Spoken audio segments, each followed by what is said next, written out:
The Newsline.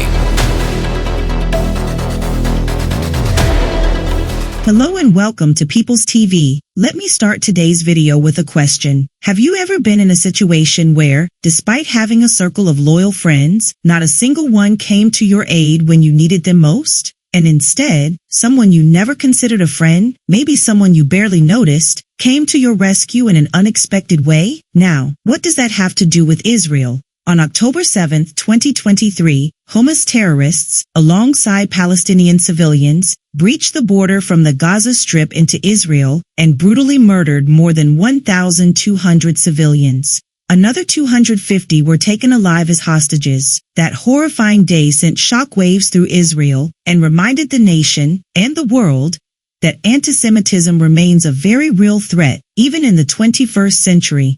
Israel's political and military leadership acted immediately, declaring a state of emergency and preparing for a full-scale war. The government launched a sweeping military campaign to rescue the hostages and ensure that Hamas would never be able to carry out such an attack again. Even after the war began, Israel made its position clear. The quickest way to end the fighting was the safe return of the hostages. However, this decision triggered a cascade of political fallout. Many nations that remained silent on October 7th, especially those dependent on oil-rich Arab states, began pressuring Israel not to escalate. Nevertheless, Israel stood firm, determined to destroy Hamas. Even as the war escalated and the international outcry grew louder, Israel repeated its stance. The quickest way to end the war is to return the hostages. Hamas refused. The conflict deepened. Gaza turned to rubble, and international criticism mounted. Shockingly, many of Israel's longtime allies began to distance themselves. Even countries like Germany and Italy, traditionally strong partners, refused to supply Israel with weapons or even basic materials needed for domestic weapons production. But amid this isolation, three nations stepped forward in ways no one expected: Hungary, the Czech Republic, and Serbia.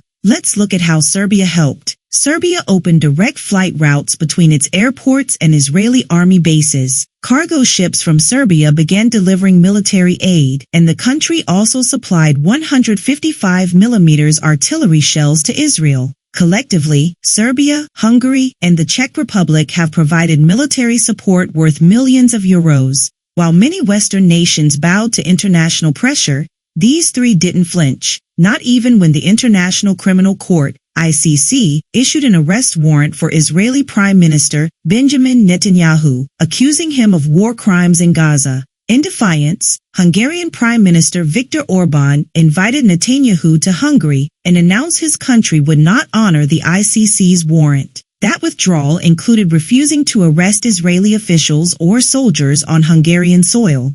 What we're seeing is another example of something Israel has always done well: turning a crisis into a blessing.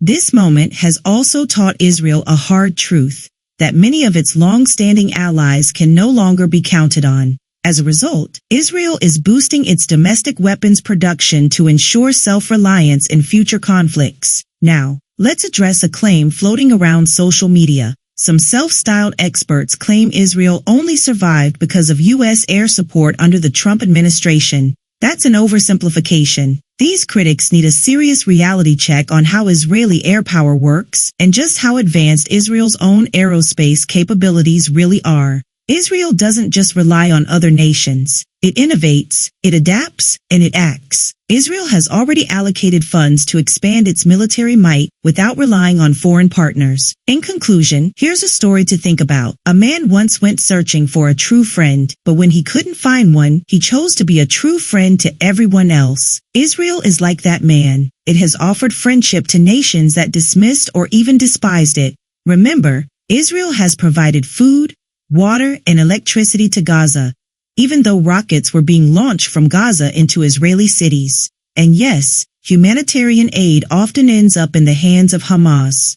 Still, Israel continues to send it. Now think about Sri Lanka. Decades ago, one of our prime ministers closed the Israeli High Commission. To this day, no president has reopened it. And yet, Israel has never condemned Sri Lanka. They continue to treat us as an ally. If you found this report informative, please subscribe to our channel and share it with your friends and family. People's TV is committed to bringing you the truth, directly and without compromise. Subscribe us for more details.